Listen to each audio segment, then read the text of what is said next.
আমি সোশ্যাল মিডিয়ায় আসায় আমার বড় ভাই আমার সাথে কথা বলে না, আমার ছোটো ভাই আমার সাথে কথা বলে না, আমার মা ছাড়া আমার সাথে কেউ কথা বলে না।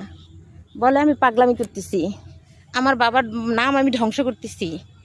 আমার মাকে আমার ভাই বলে, মা শেষকালে এই কালিটা কোত্থেকে আসলো, মা ইজ্জত থইল না।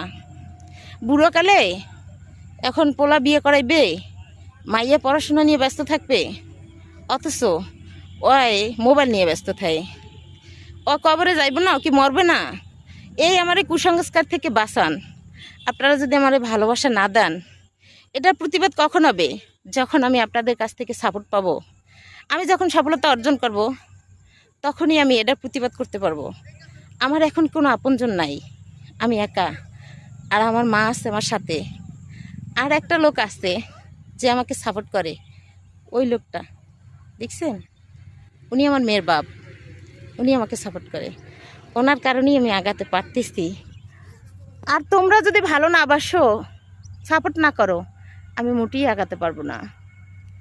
তোমরা আমার ভিডিও ভাইরাল করো, বেশি বেশি করে শেয়ার করো। যে এই মানুষ শেখার কোনো শেষ নাই, ইচ্ছা থাকলে উপায় হয়।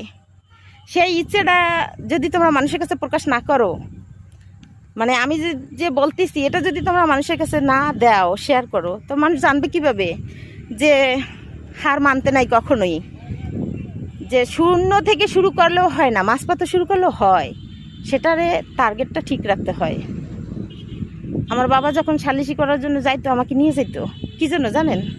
পরিচয় করাই দেওয়ার জন্য, যে আমার মেয়ে, আমার মেয়ে। কিন্তু পরিচয়টা করানোর পরে আমার বাবা একটু বিমর্ষ হইতো। আমার বাবাকে বলতো, এই মেয়েটা আপনার মেয়ে, এটা না আপনার ভাইয়ের মেয়ে। মানে আমার এক চাচা ছিল কালো, আমার সবাই ভাবতো আমি চাচার মেয়ে। কিন্তু আমার বাবা বলতো, এটা আমার কলিজার টুকরা, আমার কালা ডায়মন্ড।